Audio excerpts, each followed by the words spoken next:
ಶಿಬಿರವನ್ನು ಏರ್ಪಡಿಸಿ ಅದರ ಜೊತೆಗೆ ಈ ನಾಡಿನ ಸಂಪತ್ತು ಸಹ್ಯಾದ್ರಿಯ ಶಿಖರವೆಂದು ಖ್ಯಾತಿಯನ್ನು ಪಡೆದಿರ್ತಕ್ಕಂಥ ಕಪ್ಪತ್ತಗುಡ್ಡದ ಸಂರಕ್ಷಣೆಯಲ್ಲಿ ತಮ್ಮನ್ನು ತಾವು ತೊಡಗಿಸಿಕೊಂಡು ಪರಿಸರದ ಕುರಿತು ಜನಜಾಗೃತಿ ಕಾರ್ಯಕ್ರಮವನ್ನು ಈ ಭಾಗದಲ್ಲಿ ಮಾಡ್ತಿರ್ತಕ್ಕಂಥದ್ದು ಹೆಮ್ಮೆಯ ವಿಷಯ.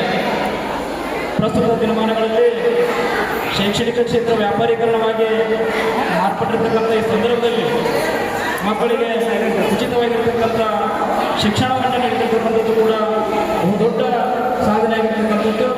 ಗುಡದಪ್ಪ ತಳಗೇರಿಯವರನ್ನು ನಮ್ಮ ಯುವ ಸಮುದಾಯ ಮಾದರಿಯನ್ನಾಗಿ ಮಾಡಿಕೊಂಡು ಅವರ ಆದರ್ಶಗಳ ಜೊತೆ ಬದುಕುವಂತಿರ್ತಕ್ಕಂಥ ಮಾತನ್ನ ಸಂದರ್ಭದಲ್ಲಿ ಹೇಳ್ತಾ, ಬಾಬಾ ಸಾಹೇಬ್ ಅಂಬೇಡ್ಕರ್ ಅವರು ಶೈಕ್ಷಣಿಕ